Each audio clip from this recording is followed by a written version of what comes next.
ग्लोबलायझेशनच्या गप्पा जशा सामान्य माणसांपर्यंत पोहोचल्या तसं हे लक्षात आलं की जसं आपल्याला आपल्या शेजारी राहणाऱ्याशी जमून घ्यावं लागतं, अगदी तसं जागतिक पटलावरती सुद्धा शेजारी देशांशी चांगले संबंध ठेवणं हे गरजेचं आहे. कारण की कोणत्या ना कोणत्या मार्गाने प्रत्येक देश हा दुसऱ्या देशावरती अवलंबून हा आहेच आणि त्यामुळं एकमेकाला दुखावूनही चालत नाही आणि एकमेकांबरोबर अति जास्त संबंध ठेवून सुद्धा चालत नाही. आणि त्यातल्या त्यात जर का एखादा देश एखाद्या देशासाठी फार महत्वाचा ऊर्जा स्रोताचा जर का पुरवठा करत असेल तर मात्र त्यावेळेस त्या विषयाचं गांभीर्य हे अधिक असतं. सध्या भाजपच्या पूर्वीच्या प्रवक्त्या नुपूर शर्मा यांनी टीव्हीवर मुस्लिम धर्माचे प्रेषित मोहम्मद पैगंबर यांच्याविषयी अपशब्द उच्चारल्याने ट्विटरवर अरब जगतातून बॉयकॉट इंडिया आणि बॉयकॉट इंडियन प्रोडक्ट्स असा ट्रेंड चालू झाला आणि त्यात भारताचे पंतप्रधान नरेंद्र मोदी यांच्यावर ही टीका करण्यात आली.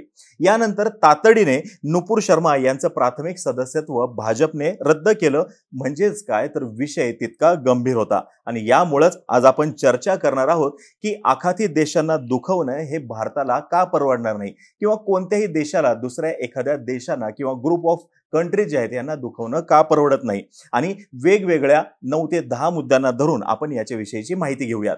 नमस्कार, मी अरुण राज जाधव बोल व्हिडिओवरती तुम्हा सर्वांचं अगदी मनापासून स्वागत करतो. There are never permanent friends nor permanent foes, there are only permanent interest असं एक वाक्य. ह्याचा अर्थ हा आहे की कायमस्वरूपी मित्रही कोणी नसतं आणि कायमस्वरूपी शत्रूही कोणी नसतं, परंतु कायमस्वरूपी असतं काय तर एकमेकांमध्ये असलेले इंटरेस्ट. आणि आंतरराष्ट्रीय राजकारणामध्ये किंवा राजकारणामध्ये हे वाक्य अगदी तंतोतंत लागू आहे. आखाती देशांवरती भारत एक देश म्हणून अवलंबून आहे आणि आखाती देश हे सुद्धा भारतावरती कोणत्या ना कोणत्या मार्गाने अवलंबून आहेतच. आणि या संबंधांमध्ये धर्म आजवर तरी आडवा आलेला आपल्याला दिसत नाहीये. कारण की या ठिकाणी महत्व कशाला आहे तर इंटरेस्टला आहे, यासोबतच परस्पर सहकार्याला आहे आणि त्यासोबतच व्यवसाय किती आहे एकमेकांसोबत याच्यामध्ये सगळ्यांना इंटरेस्ट आहे. जो नवीन ट्विटर ट्रेंड सुरू झालेला आहे त्याच्यानंतर भाजपने प्रतिक्रिया दिली आहे की भाजप कोणत्याही धर्माचा पंथाचा अवमान करण्याच्या विरोधात असून आमचा पक्ष सर्व धर्माचा आदर करतो. आता ही इतक्या तातडीने आणि एकदम क्लिअर कट शब्दामध्ये प्रतिक्रिया येण्याचं कारण काय तर आखाती देशांना नाराज करणं हे न परवडणार आहे. त्याला कारण सुद्धा तशीच आहेत. यातलं पहिलं महत्वाचं कारण म्हणजे क्रूड ऑइलसाठी आपण या आखाती देशांवरती अवलंबून असणं. आपल्या देशात आपण क्रूड ऑइल जे आहे जवळपास 90% क्रूड ऑइल आपण इम्पोर्ट करतो आणि या मार्चमध्ये संसदेतल्या एका प्रश्नाला उत्तर देताना आपले पेट्रोलियम मंत्री हरदीप सिंग पुरी यांनी सांगितलं की भारताला दिवसाला 50 लाख बॅरल इतकं क्रूड ऑइल लागतं आणि त्यातली 60% गरज ही आखाती देशांकडून पुरवली जाते. यासोबतच भारत आपल्या इथं जे रिफाइंड पेट्रोल जे आहे, रिफाइंड वाला पेट्रोल घ्या, डिझेल घ्या, हे आखाती देशांना एक्सपोर्ट सुद्धा करतो आणि या रिफाइंड पेट्रोल या एक्सपोर्ट संदर्भातला भारताचा जागतिक क्रमांक आहे 10. म्हणजेच काय, इम्पोर्ट सुद्धा तितकंच महत्वाचं आहे आणि एक्सपोर्ट सुद्धा तितकंच महत्वाचं आहे. इम्पोर्ट कशासाठी तर आपल्या इथं जे काही चालू आहेत वाहनांपासून कोणतेही उद्योगधंदे ह्याच्यासाठी क्रूड ऑइल जे आहे ते तिथून येतं आणि आपल्यासाठी एक्सपोर्ट जे आहे ते क्रूड ऑइल रिफाईन केल्यानंतरचं पेट्रोल ह्याच्यातून बहुमूल्य असं परकीय चलन सुद्धा आपल्याला मिळत राहतं. नंतर क्रमांक 2चं कारण जे आहे ते म्हणजे जॉब. 2019 आणि 20 या दरम्यानची आकडेवारी जी आहे त्यानुसार 85 लाखांहून अधिक भारतीय आखाती देशांमध्ये काम करतात आणि राहतात. भारत आणि आखाती देशातील भौगोलिक आणि ऐतिहासिक साधर्म्य यामुळे आखाती देश हे भारतीयांसाठीचं कन्व्हिनियंट आणि फेवरेट असं डेस्टिनेशन आहे. आणि आखाती देशात 1970च्या दशकामध्ये जी क्रूड ऑइल संदर्भातली बूम सुरू झाली त्यामुळे या देशांनी मोठ्या प्रमाणात बाहेरच्या देशातील कामगार जे आहेत ते बोलवले आणि त्यातल्या त्यात त्यांनी दक्षिण आशियातील कामगारांना प्राधान्य दिलं कारण की कमी मोबदल्यामध्ये काम करण्याची इथल्या कामगारांची तयारी होती. आता हा जॉब दिला किती जण आहेत तर 85 लाखांहून अधिक, म्हणजे तितके लोक हे तिथले अर्थव्यवस्था सांभाळतीये आणि अल्टिमेटली त्यांच्या अर्थव्यवस्थेमध्ये देखील या आपल्या भारतीय लोकांचं योगदान आहे. म्हणजे एकमेकांवरती डिपेंडन्सी आहे आणि हीच डिपेंडन्सी पुढच्या मुद्द्यामध्ये अजून तुम्हाला चांगल्या पद्धतीने लक्षात येईल. तो मुद्दा जो आहे तो रेमिटन्सचा. हे आखाती देशातील जे भारतीय आहेत ते बहुमूल्य असं परकीय चलन भारतात पाठवतात. 2018 मधील आकडेवारी आहे माझ्याकडे. त्याच्यानुसार त्या आर्थिक वर्षामध्ये आपल्याला $78.6 बिलियन रेमिटन्स प्राप्त झाला होता आणि त्यातील $48.5 बिलियन हे Bahrain, Kuwait, Oman, Qatar, Saudi Arabia, UAE या ठिकाणी असलेल्या भारतीयांकडून प्राप्त झालं होतं. आता तुम्ही म्हणाल हे पैसे इतके काय महत्वाचे आहेत? तर हे पैसे जे येतात, ज्याला रेमिटन्स म्हणलं जातं, हा रेमिटन्स फार महत्वाचा आहे. डॉलरच्या तुलनेमध्ये रुपया मजबूत राहण्यासाठी, बॅलन्स ऑफ पेमेंटसाठी सुद्धा हे फार महत्वाचं आहे. जर का उद्या जाऊन हे रेमिटन्स जे आहेत ह्याचं प्रमाण जर का कमी झालं तर डॉलरच्या तुलनेमध्ये रुपया अजून घसरणारे हे लक्षात ठेवा. म्हणजे या प्रमाणात आपण त्यांच्यावरती अवलंबून आहोत. आता पुढचा जो मुद्दा आहे तो आहे इन्व्हेस्टमेंटचा.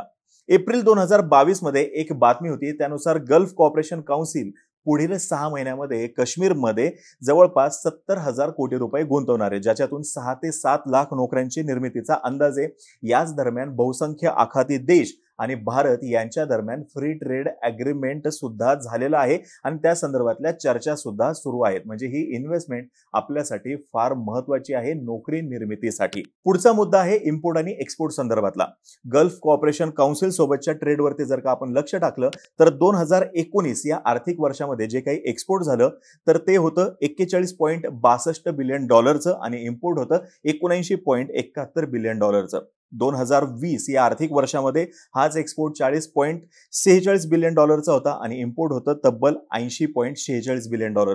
2021 या आर्थिक वर्षामध्ये एक्सपोर्ट होता $27.75 बिलियन आणि इम्पोर्ट जे होतं $59.58 बिलियन. आणि 2022 या आर्थिक वर्षात जानेवारी पर्यंत एक्सपोर्ट होतं $34.86 बिलियन आणि इम्पोर्ट होतं $86.95 बिलियन.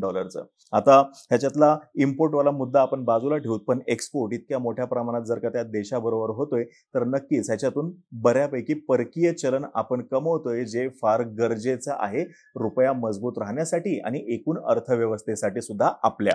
पुढचा जो मुद्दा आहे तो एनर्जी संदर्भातला. 2020 मध्ये पंतप्रधान नरेंद्र मोदी यांनी जाहीर केलं होतं की India would have 500 gigawatts of renewable energy by 2030.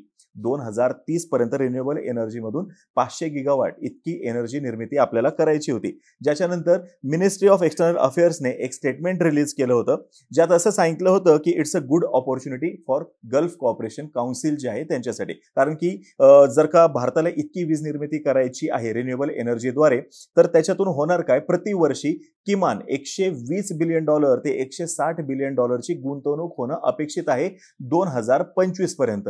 आणि त्यामुळेच गल्फ कॉर्पोरेशन काउन्सिलला आपल्या इथून असं आवाहन करण्यात आलं होतं की या ठिकाणी तुम्ही या संधीचा फायदा घेऊ शकता आणि जास्तीत जास्त गुंतवणूक जी आहे ती तुम्ही भारतामध्ये या क्षेत्रात करू शकता. नंतर पुढचा जो मुद्दा आहे तो म्हणजे स्पेस संदर्भातला. UAE स्पेस एजन्सीचे चेअरपर्सन सारा अल अमिरी यांच्या मुलाखतीनुसार UAE युस्रोने डेव्हलप केलेलं लो कॉस्ट लॉन्च व्हेकल्सचा वापर त्यांचे छोटे मोठे सॅटेलाइट अवकाशात पाठवण्यासाठी करू इच्छित आहे. म्हणजे काय, त्याच्यातून त्यांचे देखील पैसे वाचतील आणि आपला जो काही स्पेस प्रोग्राम आहे, म्हणजे आपण स्पेस मध्ये जे काही सॅटेलाइट पाठवायचे आहेत हे स्वस्तात पाठवण्यासाठीचा आपला नावलौकिक जो आहे त्याच्यासाठी आपल्याला त्याच्यामध्ये चांगली मदत होणार आहे. याला अजून एक कारण काय होतं तर cost effective missions to moon and Mars. मी मागेही एकदा एका एपिसोडमध्ये सांगितलं होतं की अव्हेंजर्स एंड गेम याचं जे टोटल प्रोडक्शन कॉस्ट होतं याच्यापेक्षा कमी कॉस्टमध्ये आपलं मंगलयान हे मिशन झालेलं होतं आणि आपला सक्सेस रेशो जो आहे हे सॅटेलाइट्स लॉन्चिंग संदर्भातला हा सुद्धा खूप चांगला आहे. मग जर का यामध्ये गल्फ जे कंट्रीज आहेत त्यांच्याबरोबर चांगल्या पद्धतीने जर का रॅपो मेंटेन झाला तर तिथून भारताला बहुमूल्य असं परकीय चलन भेटेलच, पण या क्षेत्रातली मक्तेदारी सिद्ध करण्यासाठी सुद्धा संधी भेटेल. पुढचा मुद्दा जो आहे तो फूड सिक्युरिटी संदर्भातला. आखाती देश त्यांच्या अन्नाच्या एकूण गरजेपैकी 85% अन्न आयात करतात आणि त्यांची ही गरज बहुतांश भारत आणि पाकिस्तान यांच्याकडून भागवली जाते. आखाती देशांच्या फूड मार्केटमधला जो तांदूळ आहे त्याच्यातला 62% तांदळाचा हिस्सा हा भारताकडून आहे आणि 55% मीठ जे आहे ते सुद्धा भारताकडून पुरवलं जातं. आणि या ठिकाणी भारताला फार मोठ्या प्रमाणात संधी आहे भाजीपाला म्हणा किंवा इतर धान्य त्या देशांमध्ये पाठवण्यासाठी. आणि युरोप म्हणा किंवा इतर देशांचे जे काही नॉर्म्स आहेत त्याच्याशी तुलना करता गल्फ कंट्रीचे नॉर्म्स जे आहेत हे थोडेसे शिथिल आहेत, त्याच्यामुळे इथे पाठवणं अजून सोपं सोपं सुद्धा आहे आणि मोठ्या प्रमाणात या ठिकाणी बिझनेस सुद्धा करता येऊ शकेल आणि परकीय चलन सुद्धा मिळवता येऊ शकेल. आणि सगळ्यात शेवटचा मुद्दा म्हणजे डिफेन्स कोऑपरेशन. कशासाठी? तर चायनाला काउंटर करण्यासाठी. हिंदी महासागरामध्ये चीन ज्या काही कुरापती करतोय ते आपल्या सगळ्यांना माहिती आहे. या चीनने श्रीलंकेला कर्ज दिलं इन्फ्रास्ट्रक्चर उभं करण्यासाठी आणि अल्टिमेटली श्रीलंका कोलॅप्स झाला. पाकिस्तानची सुद्धा तीच परिस्थिती आहे. मग अशा परिस्थितीमध्ये हिंदी महासागरामध्ये परत एकदा किंवा एकूणच दक्षिण आशियाई देश जे आहेत म्हणजे आखातापासून ते अगदी दक्षिण आशियाई देश या सगळ्यांचं नेतृत्व जर का करायचं असेल तर भारताला खूप चांगली संधी आहे. कारण की चीनवरती सर्व देशांचाच अविश्वास आहे. परंतु यावेळेस जास्तीत जास्त मित्र जोडणं हे गरजेचं आहे आणि आखाती देश या संदर्भात नक्कीच भारताची मदत करू शकतात आणि एकाच शत्रूवरती लक्ष केंद्रित करण्यासाठी शेजार चांगला असणं आणि सगळ्यात महत्त्वाचं तो शेजार सपोर्टिव्ह असणं हे गरजेचं आहे. मग तुम्हाला लक्षात आलं असेल की आपण कसं आणि किती किती वेगळ्या कारणांनी आखाती देशांवरती अवलंबून आहोत आणि ते सुद्धा आपल्यावरती कसे अवलंबून आहेत. यामुळेच आखाती देशांची नाराजगी ही न परवडणारी आहे. आता तुम्ही म्हणाल की ठीक आहे एखादा देश नाराज झाला तर झाला, काय फरक पडतो एवढा, आपण एवढा मोठा देश आहोत. नक्कीच हे सत्यही आहे काही प्रमाणामध्ये, पण एखादा देश नाराज झाला तर चालेल. या ठिकाणी पूर्ण आखात जे आहे म्हणजे सगळेच गल्फ कंट्रीज जे आहेत हे नाराज होत आहेत, जे की न परवडणारं आहे आपल्याला. कारण की आपली ऊर्जेची गरज जी आहे ती त्या देशाकडून भागवली जाते. ऊर्जेसाठी दुसरे स्रोत नक्कीच शोधता येतील, परंतु त्याच्यासाठी फार मोठा कालावधी लागेल. लगेच आज म्हणलं आणि उद्या सकाळी कोणाला तरी ऑर्डर दिली आणि काम सुरू असं होणार नाही. आणि यासोबतच 85 लाख भारतीय आखातामध्ये आहेत हे सुद्धा विसरून चालणार नाही. आणि तिथून जे परकीय चलन बहुमूल्य असं परकीय चलन आपल्याला मिळते ते सुद्धा फार महत्वाचं आहे. आता तुम्हाला आपली आजची माहिती जर का आवडली असेल तर खाली कमेंट बॉक्समध्ये नक्की सांगा आणि अजून एखादा मुद्दा तुम्हाला ह्याच्यामध्ये वाटत असेल ऍड करावा तर तो सुद्धा खाली कमेंट बॉक्समध्ये नक्की सांगा. तोपर्यंत बोल भिडू या आपल्या युट्यूब चॅनलचे सर्व व्हिडिओज लाईक करा.